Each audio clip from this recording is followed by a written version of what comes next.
friends, this is part 2 of Caiden's eczema story. If you're looking for part 1, I'll put the link to the video so that you can watch it and kind of understand, because we're going to just jump right in. It's kind of a crazy morning with my kiddos, so I want to get it out there and do this before I just I never find the time for it. So it's kind of in the morning for us here. Anywho, Caiden's eczema, we're going to talk about a little. I had talked about things that we were trying. Some of the things that we initially tried were oatmeal baths. We tried Vaseline, Aquifer to make that barrier. We tried zinc. We tried, I think Honest had an eczema lotion at the time that I tried. I was using that. We tried CeraVe and Cetaphil, which were both recommended by the dermatologist. We tried I can't remember. It's French, so a lot of people probably know. Maybe I'll write that as well underneath. But they were all pretty much the same for us. We trying to create the barrier for us wasn't super effective because of the weepiness. A lot of times when you're putting Vaseline on weepy eczema, it kind of helps, but it eventually just washes it away. I did have some luck with zinc because it did dry it out a bit. So zinc or drying products for us at the time were helpful. The eczema Honest lotion was great. I did have luck with Moon Valley Organics. They had a balm in a tube that I don't even know if they make that still, that worked pretty well. It's kind of an ointment, so it's a little thinner than Vaseline. It's not gonna, I don't know. Vaseline was okay. Aquifer, no, for sure. It had alcohol and that burned because it was, as you can see in some of the pictures in part 1, it was a little bit open, so that was burning him. Anything that had alcohol, anything that had fragrance, anything that had certain chemicals, it just really irritated his skin. So those were the things. The oatmeal baths, it soothed it, but it didn't really help. It soothed it for the moment that they were in the bath, that he was in the bath. So he didn't like baths. I think it stung the open areas, kind of like the alcohol, and even with just water, just plain water, even with Epsom salts, anything, it hurt him. So I just kind of used what I had, and I kind of went back and forth to different lotions and potions during that time. So let's talk about his allergies. So we went to the allergist appointment. It's the first time I had ever been to one, and I thought, I had no idea what to expect, but they just take these big swatches of skin, like this is here in between this eczema here, and they take these little pokers, and they don't hurt. Some of them are scratchy, some of them are pokers, and they kind of, with a little bit of the protein of your allergen. So there's a lab that will break it down to make sure there's still protein in there, and then they put that protein either in the kind of top layer of your skin, and they'll see what you react to. This is the really interesting thing about allergy testing, and I'll talk about this more in another video as well.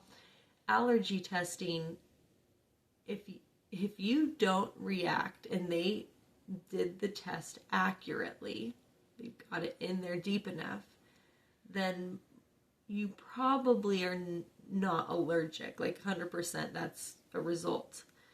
The weird thing is, if you do react, and you'll react by getting a hive or a wheal that they measure, so you'll see this little hive, and the bigger the hive, the more likely it is that you have the allergy. They also do a kind of a tester just to make sure you're reacting. I think it's histamine. They make sure you're having a reaction. It's kind of their test their test spot to make sure the test is accurate overall, that you're reacting correctly.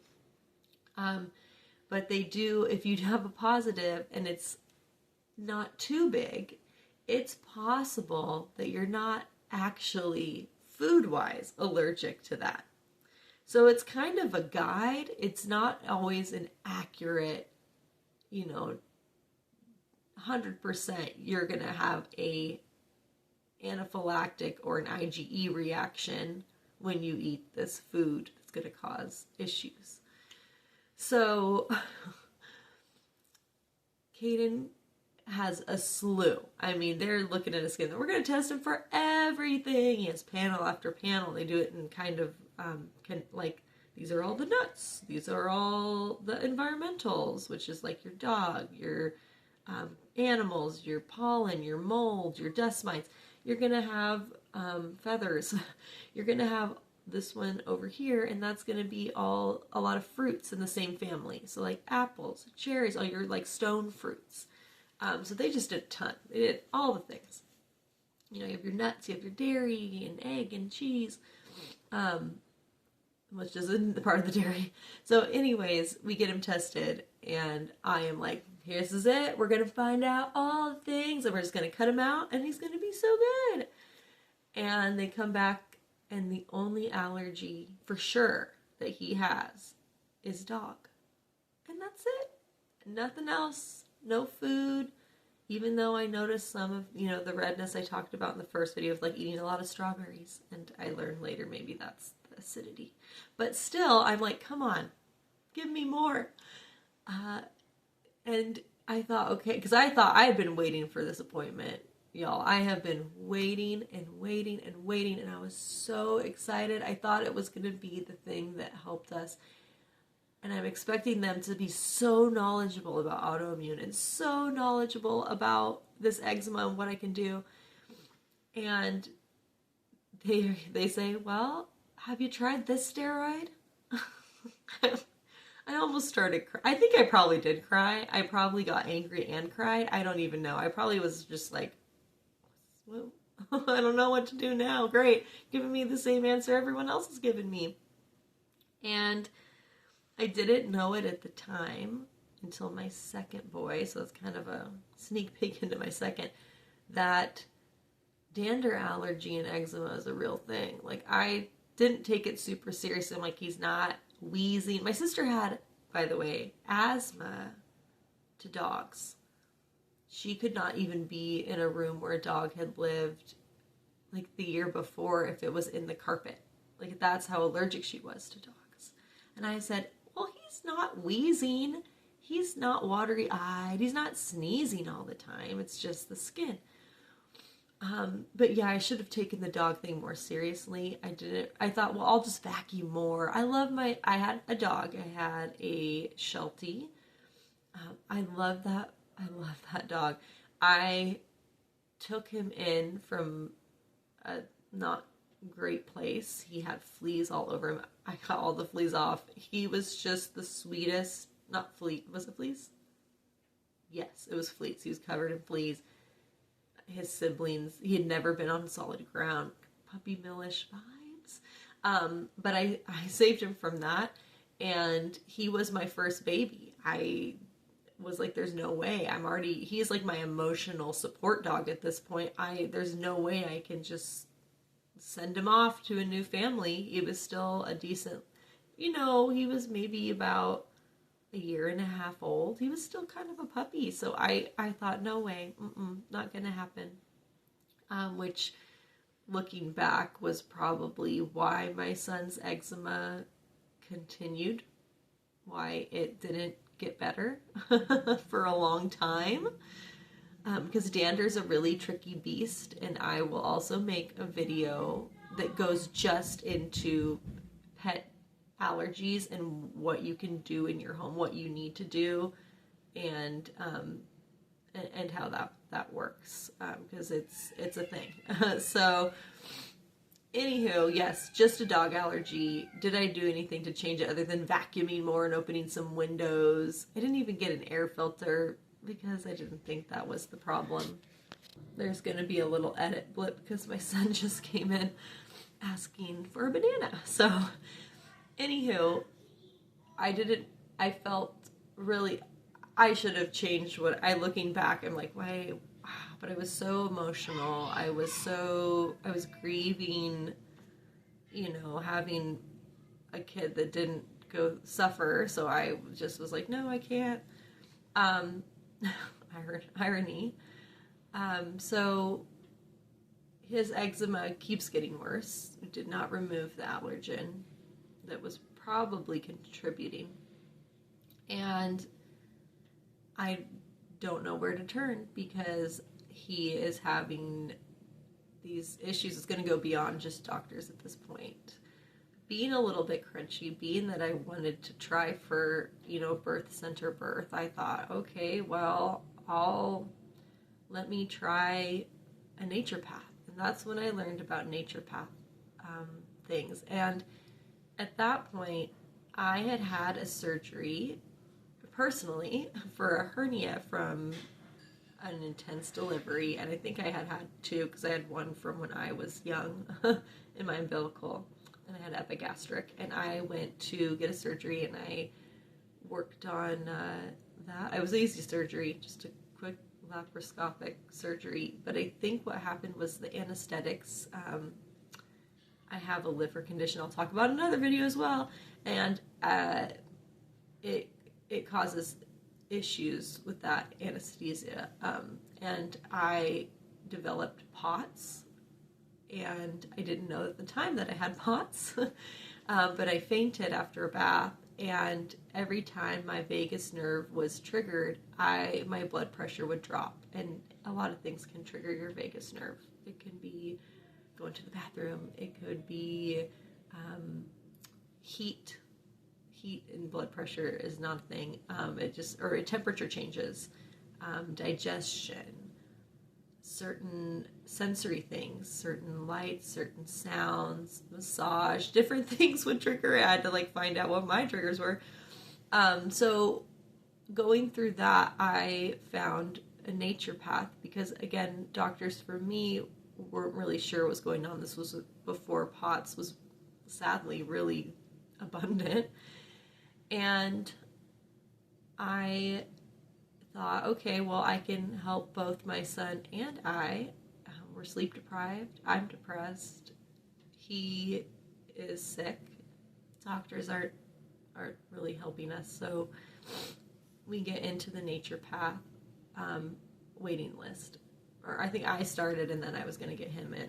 So between that time again, I went to a pediatric dermatologist, which was a big thing. If you can go to a pediatric dermatologist, please ask your doctor or look in the area. Just look it up online and find what practices have the pediatric dermatologist, even if you have to travel a teeny bit, because they are going to be able to help a lot more and understand kids' issues with eczema.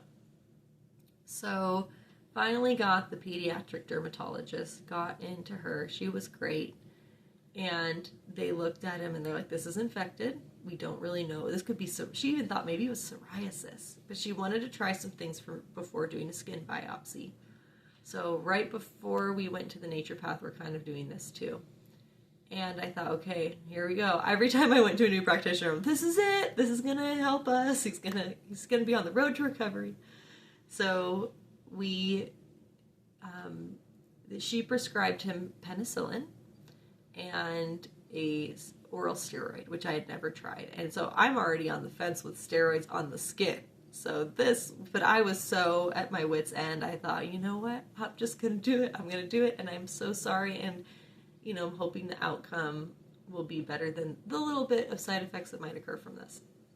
And it was very titrated on 2 weeks, titrate off. And I was very, very intense with how I measured those doses because I was paranoid. So we start the penicillin, we start the steroids, and there's no reaction to the skin. Very different from my second with oral steroids, no reaction at all, which made us confused, and her confused, I think. And we did the antibiotics, and he started getting a rash. About, I don't know, I think it was maybe a 2-week course, and he was getting a rash maybe on day 7. So they had him stop it, and they had him finish the steroid course, because you can't just stop a steroid. So, which is important, you cannot stop that. So we titrate down, and his skin rebounds even worse, even though it wasn't even, so now he has the penicillin, he has the eczema, we think, the penicillin rash, and now he has a rebound after stopping the oral steroids, so it increases the intensity. So it was pretty depressing for me. I thought this was it. I thought it would at least alleviate some of the itching and pain that he had. But no. So then we go to a naturopath, and we get him tested there for intolerances. And I had some suspicions about gluten and wheat. And they did say if he has wheat and mixes it with grains, that might be a problem. They said dairy was his main one, which, okay, well, I've taken out dairy before on and off. And they talked about, I think they were the first ones to kind of help me with the acidity of things. Like if you're going to eat an orange or a strawberry, that's going to worsen because of histamine. It's going to worsen your eczema possibly.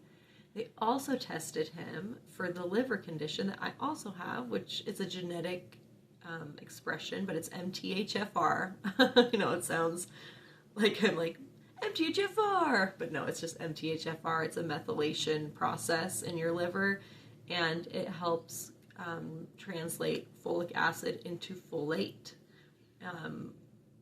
which can act as an antioxidant for your body, and glutathione. It's all connected. Pretty much it's helping your liver cleanse out those impurities. And when you have MTHFR, you kind of have more stagnant liver. You're more sensitive to certain chemicals and pollution and things like that.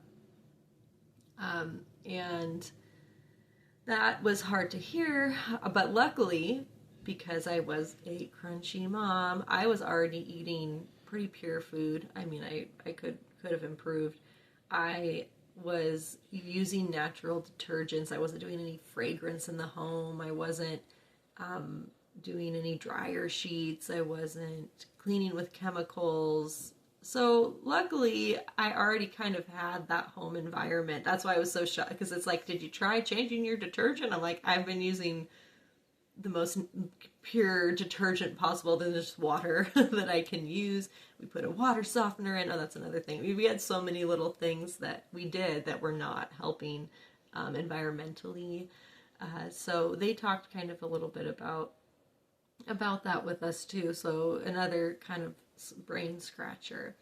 So my health kept deteriorating as well, because the stress of my relationship, the stress of the eczema, it was just my body, it was too much. And so the next part is actually the healing journey. It does happen. We get there. Yay. Yay, Caiden, you're going to get better. And that started for us, right when my health started tanking, but because of where you'll hear more in the third part. So the third part is how he gets healed slowly. It was a long process. It wasn't just a like, oh good, it's gone in a week or gone in a month. It's a process. So we get him to where he's stable, and that took about, I want to say like another year from there. Another kiddo coming in asking for something. A lot with boys, they wake up early and they're like hungry and ready to go. So anywho, finishing up, I will be talking about the healing journey. I will talk about what we do now for maintenance. He's pretty good to go, but things that we've done. And then I will start my next little 3-part series on my middle boy. And then once we're done with those videos, and I kind of have my background built up in case anyone wants to know kind of the timeline and what I did and my personal situation, I'm going to start working on the videos that are going to be kind of going more into depth on my lotions, on our procedures. So many. I've made a list of like already 100 different videos that I've just come to mind that I can share with you, that I can give my advice to you, so you can kind of hold your hand, like I said, and walk you through this process, hopefully at least somewhat, as much as I can. So there's part 2. No real intense food allergies, maybe a little bit of intolerances to dairy. I'll talk about what we cut out and how he's doing. So stay tuned, and thanks for watching. Please like and subscribe if you haven't yet. We have an intro video. I mean, this is early days. Intro video, and then I have part 1 of Caiden's story. Have a great day. Bye.